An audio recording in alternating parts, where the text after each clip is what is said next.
우리는 살아있는 사람들입니다. 우리 가운데 나는 죽었다라고 하는 사람은 아무도 없습니다.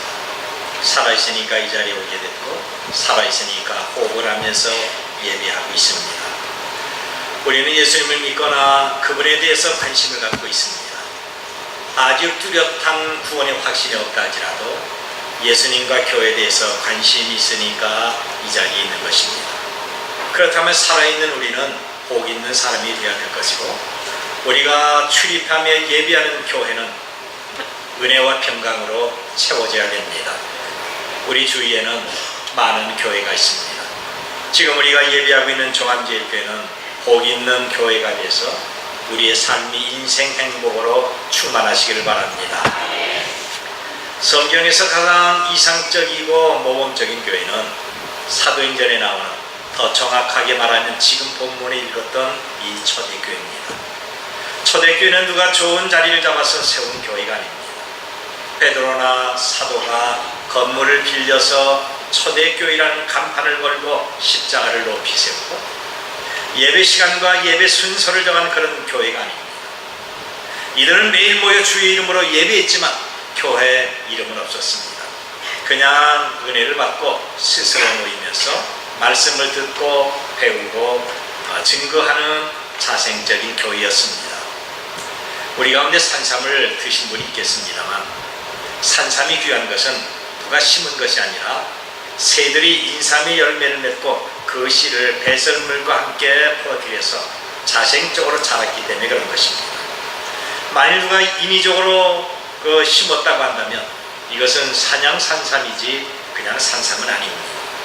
사냥 산삼과 자생적인 산삼과는 가격과 품질과 희귀성에서 상당한 차이가 있습니다. 초대교회는 기독교 초창기에 모여서 예비했기 때문에 초대교회라고 하는 것이지 교회 이름이 초대교회는 아닙니다. 자생적이고 모범적인 교회는 스스로 모이고 스스로 기도하고 스스로 봉사하면서 서로 은혜를 받고 나누는 교회입니다. 이렇게 모든 것을 스스로 하는 것을 가리켜 자생적이라고 하는 것입니다. 초대교회는 자생적인 교회이면서 예수님이 함께하는 교회였고 살아서 생동감 있는 교회였기 때문에 그 교회를 모범적인 교회라고 합니다. 초대교회는 신학적인 교육과 훈련을 전혀 받지 못했던 사람들이 세웠던 교회지만 많은 사람들에게는 새로운 생명과 소망을 주면서 지속적으로 성장을 했습니다. 초대교회는 지금처럼 건물이나 조직도 없었고 체계적인 어떤 훈련도 없습니다. 건물도 없는 문자 그대로 맨 땅에서 시작된 교회였지만 놀랍게 부흥했고 은혜가 충만하게 된 것입니다. 이제 우리 종암제일교회도 스스로 모든 것을 할 수 있는 자생적인 교회로 더 성장하기를 원합니다. 초대교회가 받았던 복이 우리 교회에 임해서 이 교회 출입하는 모든 사람들마다 은혜와 풍성한 복으로 채워지기를 바랍니다. 그런데 초대교회 복은 단순히 사람들이 많아서 복받은 것이 아닙니다. 재정이 넉넉하고 건물과 시설이 좋아서 복 있는 교회가 아닙니다. 어떤 면에서 아무것도 없어도 바로 거기에 주님이 함께 하시고 성령이 역사하시며 기도와 복음에 열정이 있었던 교회이기 때문에 그 교회가 복 있는 교회입니다. 자생적으로 생겨난 초대교회 복이 오늘 우리 교회를 통해서 다시 한번 회복되시기를 바랍니다. 그렇다면 어떤 것이 초대교회를 복이 있게 만들었습니까? 먼저는 신앙의 확신이 초대교회의 복입니다. 그냥 교회 다니는 것이 아니라 이들은 그리스도에 대한 확신이 있었다고 하는 것입니다. 초대교회는 믿음의 확신과 열정이 있었습니다. 교회는 그리스도를 믿는 신앙 고백 위에 세워져야 되는 것입니다. 모래 위에 세운 집은 결코 오래갈 수가 없습니다. 반석 위에 세운 집이 견고한처럼 믿음의 내용이 뚜렷한 교회는 좀처럼 흔들리지 않습니다. 여기 43절을 보니까 사람마다 두려워하는데 사도들로 말미암아 기사와 표적이 많이 나타나니 라고 했습니다. 초대교회 많은 기사와 표적이 임한 것은 사도들이 어떤 능력이 있어서 그런 것이 아닙니다. 이들이 많이 배웠고 방법이 좋아서 그런 것이 아니라 오직 예수 그리스도를 믿는 믿음과 성령의 충만입니다. 믿음은 기적을 만들고 성령의 충만은 여러 가지 표적을 나타내게 만드는 것입니다. 그런데 여러분, 교회는 어떤 믿음이 있어야 되는 것입니까? 베드로가 고백한 신앙 고백이 필요한 것입니다. 베드로는 예수님을 바라보면서 주는 그리스도의 살아계신 하나님의 아들이십니다 라고 고백을 했습니다. 예수님은 이렇게 신앙 고백한 베드로를 칭찬하시고, 베드로처럼 예수님 믿고 그렇게 신앙 고백한 바로 그곳에 주의 교회를 세우시고 음부의 권세가 이기지 못하게 하신다고 약속을 했습니다. 과거 저는 이단에 관해서 많이 연구를 했습니다. 이단의 공통적인 특징은 교주들이 자기를 구세주라고 하든지 아니면 하나님을 부인하면서 예수님을 이상하게 만들어서 강조하고 있는 것입니다. 어떤 이들은 자기가 성령이라고 하면서 괴담을 드러놓으면서 사람을 유혹합니다. 어떤 이들은 성경을 자기의 감정과 입맛대로 맞추면서 사람들을 유혹하고 있습니다. 그런데 예수님은 그런 것에 당신의 교회를 세우지 않습니다. 오직 예수님이 나의 유일한 구주이심을 믿는 그런 신앙 고백 위에 예수님의 교회가 세워지게 된 것입니다. 그래서 우리는 성경에 나타난 성삼위 하나님을 더하거나 빼지 말고 기록된 그대로 믿어야 되는 것입니다. 우리 교회는 성경을 바르게 가르치고 바르게 전달하고 바르게 믿고 소망하며 봉사하고 있습니다. 여러분, 우리가 믿는 예수님은 살아계신 하나님이십니다. 전능하신 하나님은 우리와 늘 함께 하시면서 사랑으로 인도하고 있습니다. 그분은 우리의 기도를 들으시고 저와 여러분이 그렇게 잘되기를 원하고 계신 자상하신 아버지가 되십니다. 우리는 성경을 더하지도 말고 덜하지도 말고 있는 그대로 예수님을 믿는 믿음을 가져야 바르게 신앙생활을 할 수가 있습니다. 기도는 또 어떻습니까? 예수님의 이름으로 기도하고 믿고 기다리면 전능하신 하나님이 반드시 이루어지십니다. 이것을 믿는 것이 믿음입니다. 이런 믿음이 없으면 기도할 수가 없고 기도에도 응답받을 수가 없습니다. 예수님은 말씀하기를 너희가 기도할 때 무엇이든지 믿고 구하는 것은 다 받으리라고 말씀했습니다. 기도에는 믿음의 확신이 필요한 것입니다. 야고보 1장 6절과 7절 말씀 보니까 오직 믿음으로 구하고 조금도 의심하지 말라. 의심하는 자는 마치 바람에 밀려 요동하는 바다 물결 같으니 이런 사람은 무엇이든지 줄 게 없기를 생각하지 말라고 했습니다. 오늘 우리는 기도의 사람이 되어야 됩니다. 기도할 때마다 반드시 내 기도가 이루어진다는 확신을 가지셔야 됩니다. 교회는 기도하기를 원하는 사람들로 가득해야 되고 교회는 기도 소리가 끊어지지 말아야 되고 기도할 때마다 반드시 이루어질 것이라고 하는 믿음이 있어야 되는 것입니다. 성경을 보면 우리가 주님 앞에 헌신하고 주 앞에 드려질 때마다 복받을 것을 강조하고 있습니다. 여러분, 성경을 읽는다면 그 얼마나 많은 복을 주신다고 강조하면서 그 얼마나 많이 반복하고 있습니까? 내가 성경에 기록한 복을 받을 것이라고 하는 소망과 확신을 가져야 됩니다. 지금은 연약하고 지금은 안 되는 것 같고 지금은 여러 가지 부족한 것 같고 지금 내 수중에 들어온 것이 없어도 미래의 축복과 꿈을 갖고 헌신하고 기다린다고 한다면 약속한 성경의 축복이 우리에게 있게 될 것입니다. 이제는 복에 대한 소망을 갖도록 하십시오. 나의 믿음과 나의 기도와 나의 헌신에 주님이 복 주신다는 확신을 갖기를 바랍니다. 내가 교회 나올 때마다 장차 받을 복을 만들고 있다고 하는 확신을 갖도록 하십시다. 그렇다면 믿음의 확신대로 이루어지게 될 것입니다. 그런데 예수님을 믿는 믿음의 확신도 없고 기도의 확신과 장차 내가 받을 복의 소망이 없다고 한다면 우리의 믿음은 헛된 것이고 이 시간의 예배도 무익한 것입니다. 주님에 대한 확신은 우리 인생으로 하여금 즐겁게 만들겠고 내가 기도에 대한 확신을 소망을 갖게 만들 것이고 내가 성경에 대한 믿음은 우리 자신을 복되게 만들 것입니다.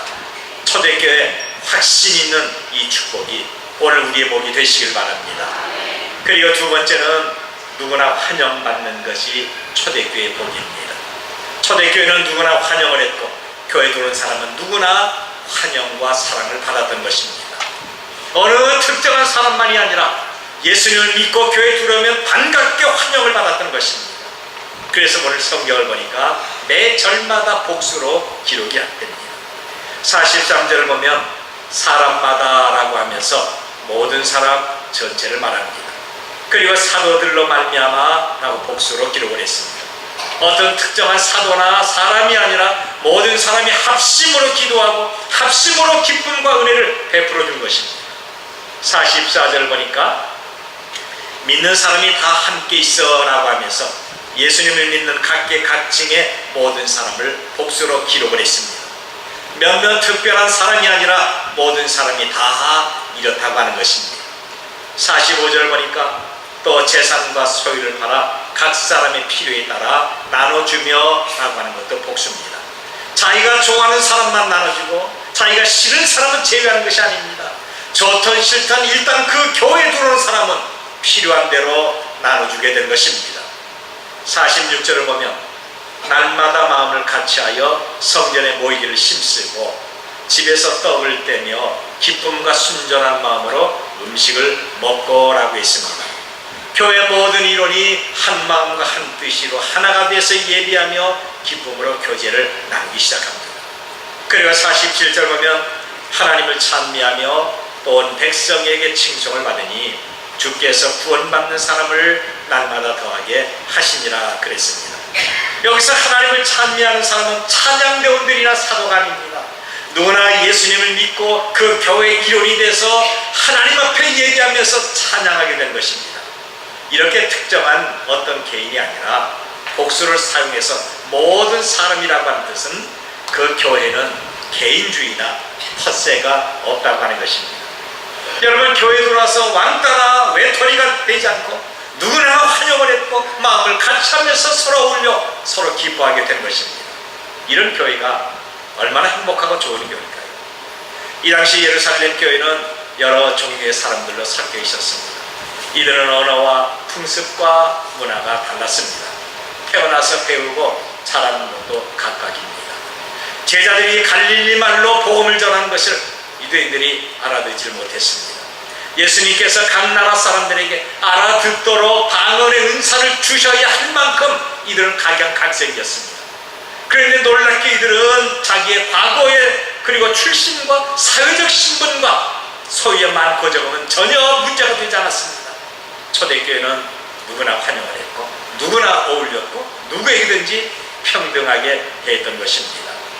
이렇게 교회는 차별 없이 평등해야 됩니다. 누구나 사랑을 받고 누구나 환영을 받아야 됩니다. 여러분, 우리가 사람을 교회에서 차별하면 우리 주님이 우리를 차별하게 될 것입니다. 지금 한국이 크게 부흥하다가 갑자기 중단돼버리고 점점 약해진 것은 왜 그럴까요? 사람들이 배타적이기 때문에 그런 것입니다.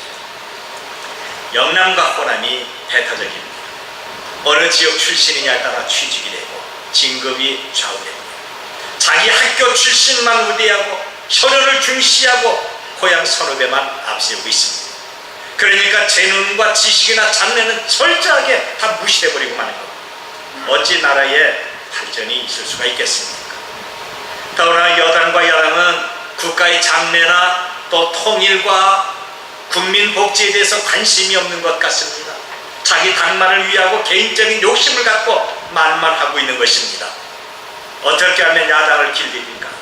어떻게 하면 여당을 잡을 것인가에 대해 관심이 있습니다. 더구나 우리는 타민족에게 배타적이고 고자세가 되는 것입니다. 바로 이북에서 넘어온 탈북자, 조선족들, 우리 주변에 있는 사람들, 여러분 동남아 사람들에게 얼마나 배타적이고 얼마나 교만하게 됩니까? 불행하게 이런 것들이 교회 안에 슬그머니 들어왔습니다. 교회와 교회가 비난하고 경계하고 있습니다. 교회를 서로 뺏기에 혈안이 되고 있습니다. 이웃 교회가 친근히 하는 목사는 별로 없는 것입니다. 우리는 호남 사람이니까 호남 목사가 와야 되고 호남 장로를 뽑아야 됩니다. 우리는 영남 사람이니까 영남 목사가 와야 되고 영남 장로를 뽑아야 됩니다. 우리는 이북에서 내려온 교회 사람들이니까 이북과 연관이 있는 것을 해야 됩니다. 여러분 한번 생각해 보십시오. 이렇게 배타적인 교회가 과연 잘 되겠습니까? 가진 사람들은 가진 사람들끼리만 어울리고 있습니다. 조금 배웠다고 하는 사람은 자기보다 약한 사람을 무시하면서 상대하지 않습니다.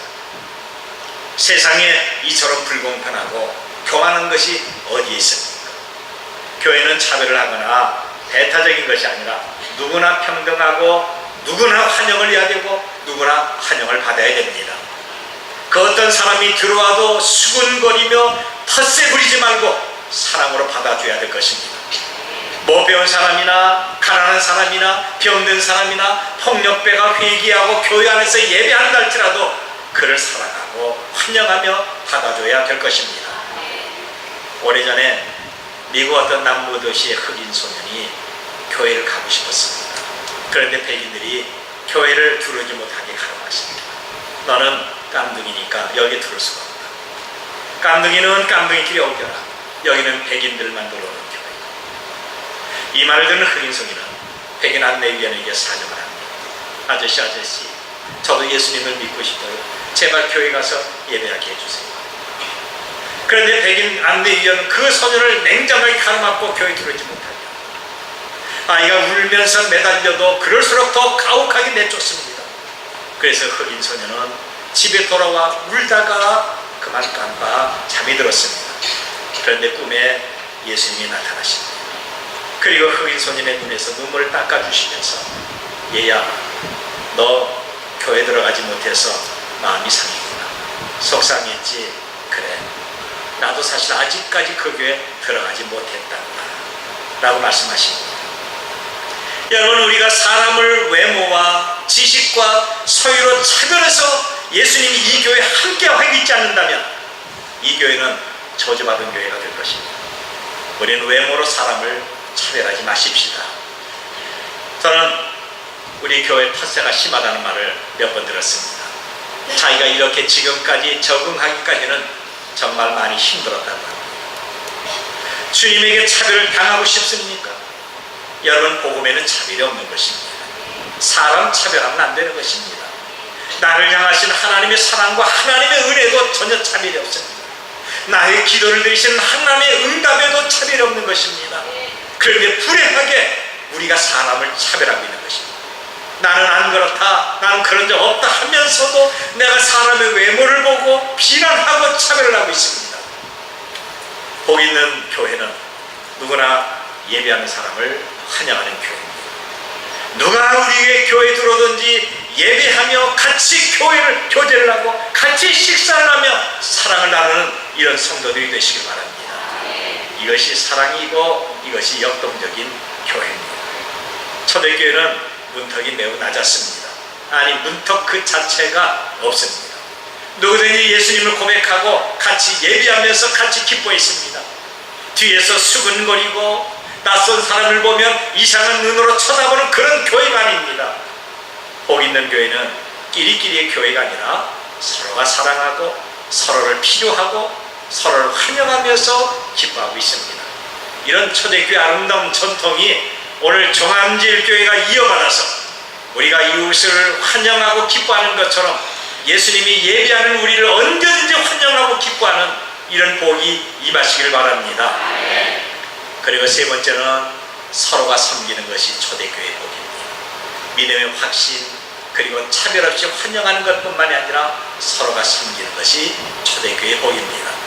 본문에서 우리에게 강조하는 것은 서로 기쁨으로 예비하며 섬기는 믿음의 행위를 강조하고 있습니다. 44절과 45절을 보면 믿는 사람이 다 함께 있어 모든 물건을 서로 동용하고 또 재산과 소유를 따라 각 사람의 필요를 따라 나눠주며 라고 있습니다. 가진 사람은 교회에 많은 헌금을 해서 힘있고 힘들고 어려운 사람을 위해서 사용하게 만들었습니다. 이것은 제물로 이웃을 섬기는 믿음의 헌신입니다. 그리고 이들은 그러면서 마음을 같이 했습니다. 배운 사람들끼리, 가진 사람들끼리, 넉넉한 사람끼리 어울린 것이 아닙니다.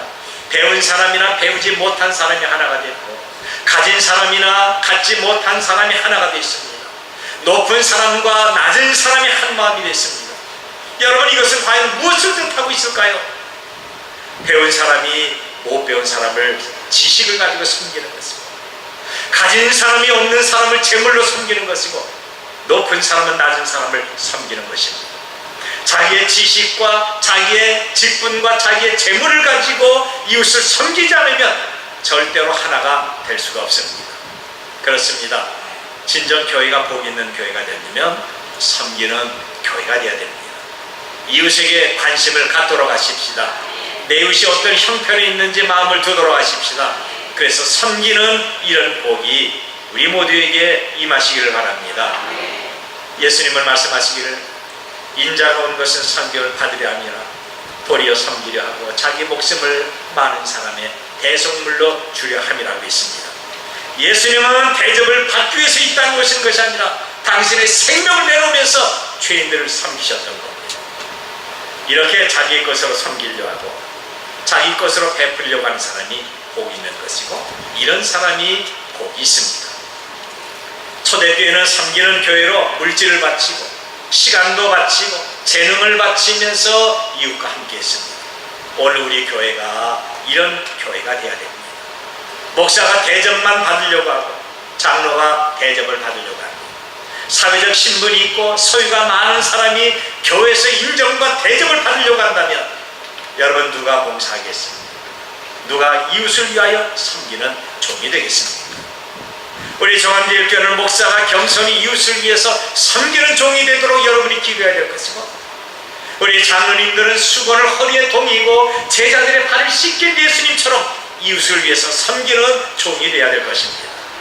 그리고 여러분 한 사람 한 사람이 이웃에 관심을 갖고 나눠주고 겸손히 섬길 때 교회가 복을 받고 여러분이 복을 받고 우리의 자녀가 복을 받고 교회 출입하는 모든 교우들이 복을 받을 줄로 믿습니다. 교회 이름을 보면 섬기는 교회가 있고 복된 교회가 있습니다. 풍성한 교회가 있고 더 잘되는 교회가 있습니다. 어떤 교회 이름은 항상 넉넉한 교회가 있습니다. 그런데 종암제일교회는 이런 이름이 아니라 할지라도 하나님과 주님과 예수님을 사랑하고 서로 섬기는 교회로 만들도록 하십시다. 저와 여러분이 이렇게 만들 책임이 있는 것입니다. 미국의 개척 시대의 이야기입니다.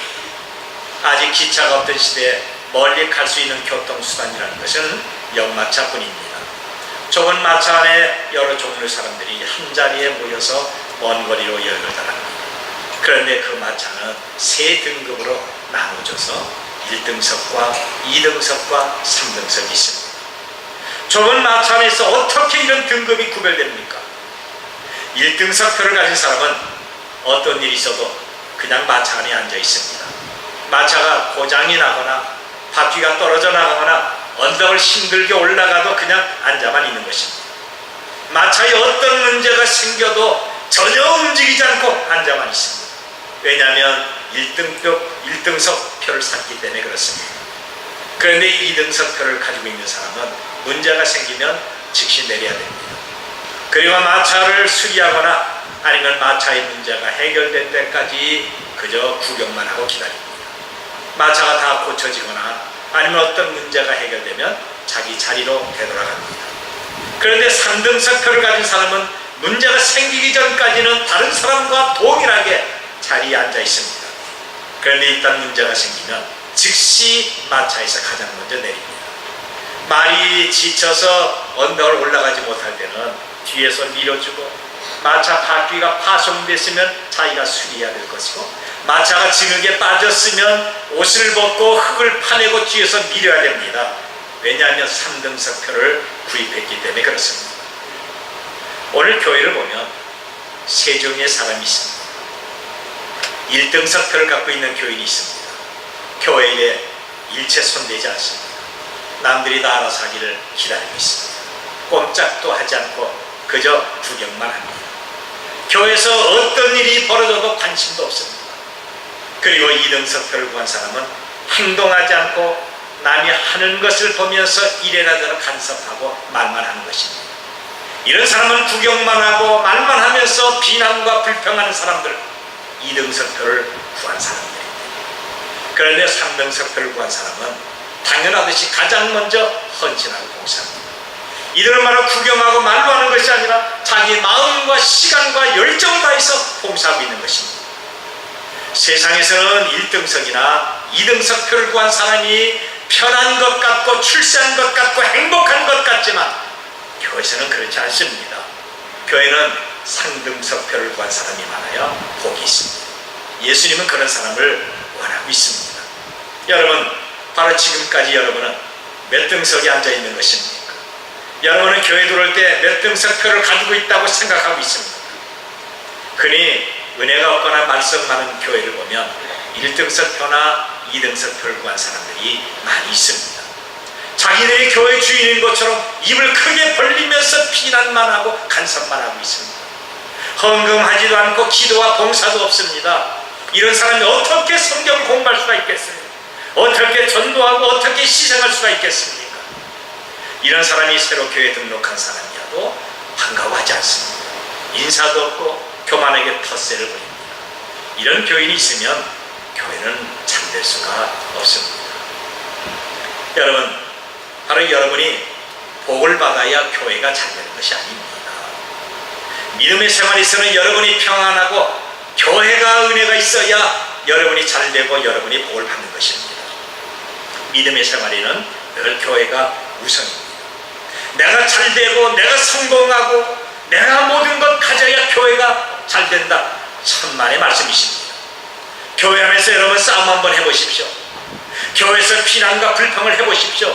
그러면 여러분의 심령에 과연 평안하고 행복하겠습니까?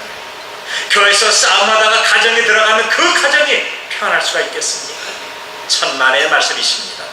그런데 심령이 불안하고 내 가정에 근심이 생기고 몸이 아파도 교회가 편안한 가운데 예배하면서 은혜를 받고 그러면 마음은 잔잔한 호수가 되고 가정은 성령의 은혜로 변하게 되고 말씀으로 우리를 고침받게 되는 것입니다. 그래서 교회를 편안하게 하려면 섬기는 종들이 되어야 됩니다. 그렇습니다. 우리 모두는 섬기는 사람이 되도록 하십시오. 내가 교회를 섬기고 이웃을 섬길 때 예수님은 나와 함께 하면서 나를 섬기고 나의 필요를 채워주시는 것입니다. 이 땅에는 많은 교회가 있습니다. 그런데 복 있는 교회는 어떤 교회입니까? 초대교회처럼 예수님에 대한 신앙 고백과 기쁨과 헌신이 있는 교회입니다. 내가 예수님을 믿으면 구원을 받고 내가 기도하면 응답을 받고 내가 봉사하고 헌신하면 복을 받는다는 소망의 확신이 있어야 될 것입니다. 저와 여러분은 교회 나올 때마다 입에는 웃음이 가득하고 마음에는 평안이 있고 다른 사람에게도 평안을 주는 하나님의 사람들이 다 되시기를 바랍니다. 그리고 사람을 차별하지 않고 누구나 환영하는 교회가 복이 있습니다. 로마서 10장 12절 보니까 유대인이나 헬라인이나 차별이 없으리라. 한 분이신 주께서 모든 사람의 주가 되사 그를 부르는 모든 사람들에게 부여하시도다 라고 했습니다. 교회는 사람을 차별하지 않습니다. 우리는 호흡을 하고 생명 있는 사람은 누구나 사랑하고 기뻐하며 환영하도록 하십시다. 그리고 서로를 위해서 섬기는 종이 되도록 하십시다. 초대교회가 자생적인 교회로 신령한 복을 받은 것처럼 우리 스스로 자생적인 믿음과 헌신과 나눔을 통해서 복 있는 교회로 만들도록 하십시다. 그래서 예배하며 말씀을 깨닫고 은혜를 받아 주의 성령이 늘 함께함으로 저와 우리 자녀들도 복 있는 하나님의 사람들이 되시기를 바랍니다.